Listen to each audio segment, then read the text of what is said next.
Hey pros, Crystal here from Elite Hair Care USA. So today's video, this is going to be of course part one. As you guys know, I've been breaking my videos into parts to address a lot of the questions that you guys have. So we are working with my client who has a shortcut. This is not a pixie cut per se, but it is a pixie, but it's not a micro pixie. Let me say that the right way. But she came in and today and said that she wants to cut down the sides and the back. The reason why I wanted to record this video is for you guys to understand what it entails when you have a shortcut and why a shortcut has a little bit more maintenance traditionally when it comes on to the relaxer portion of the process. So because she wants me to cut this area down and also the sides down, remember she has a short haircut. So that hair that was cut down the first time was relaxed. Now, new growth on a shortcut is kind of like a man when a man goes to the barbershop every 2 to 4 weeks. By week 4, your husband, boyfriend, or friend is looking like Bill the mechanic and he needs a haircut. Well, if this hair was short the same way, guess what? If we cut it, it's back to its natural state because it has grown out to natural and we are cutting it down. So in order for us to get this area to lay down, we are going to have to cut it and relax it, or it is going to continue to still be very natural because we have cut off all of the relaxed hair that we did before. So this is the new growth state. Now, if I cut this down, I want you guys, or when I cut this down, you guys will see how much new growth is there, and it's no longer relaxed hair. It's kind of a mixture of very, very short relaxed hair and more natural hair all around these areas. Now the top area we are not going to relax because that area you would treat as you would any other longer hair, and the relaxer process for up here can be anywhere between week 6, week 10, week 12.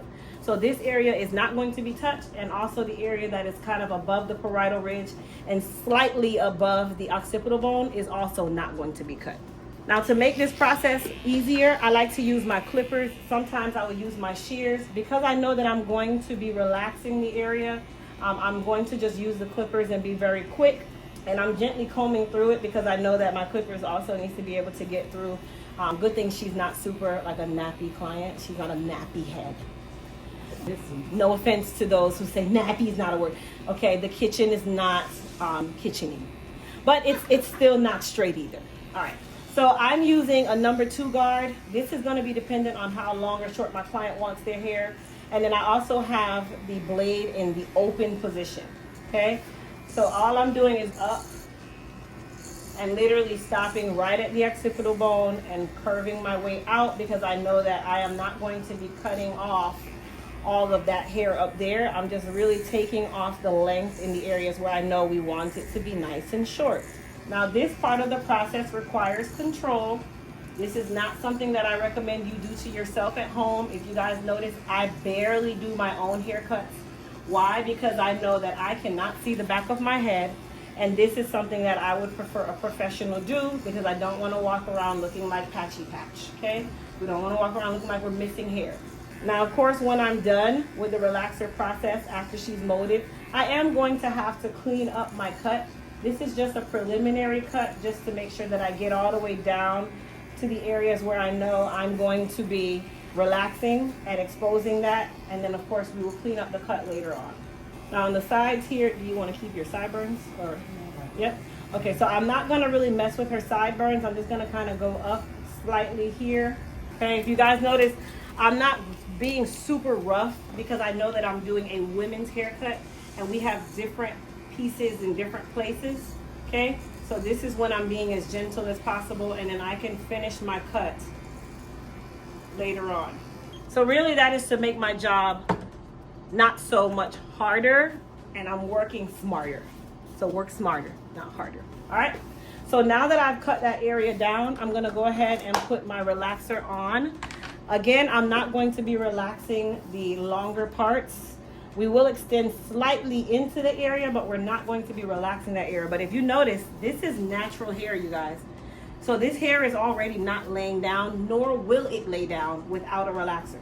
So that is why I tell people short hair does have a lot more relaxer process. Like you relax a lot more than you would long hair. Let me get that relaxer, there we go.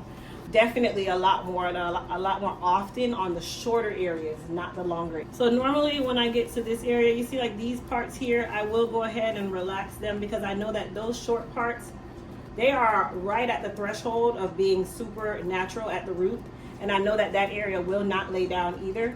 So that is where I kind of draw my line. Anything that's a little bit closer to 3/4 of an inch, I don't necessarily relax because it's not really needed. I know that I can curl that with an iron. I know that sometimes that area just needs a little bit of heat, but it is not time for a relaxer. And you can tell there's not much new growth at this point.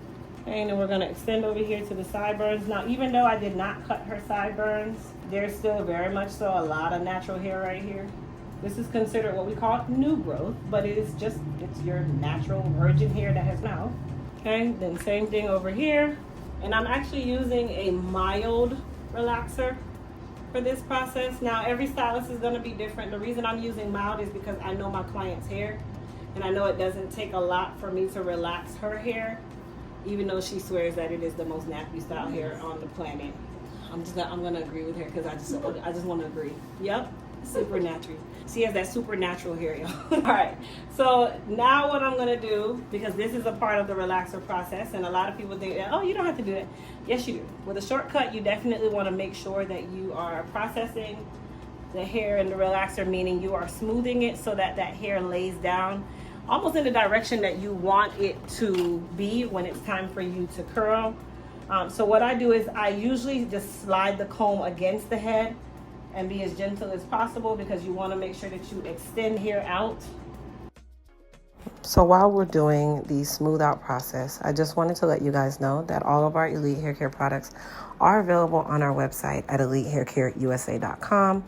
And of course, if you are looking for that super body gloss, that super body glaze without the added fillers and negative ingredients that are harmful to the body, definitely check out our Radiant Glow Body Gloss and Glaze over on MissCrystalWilliams.com.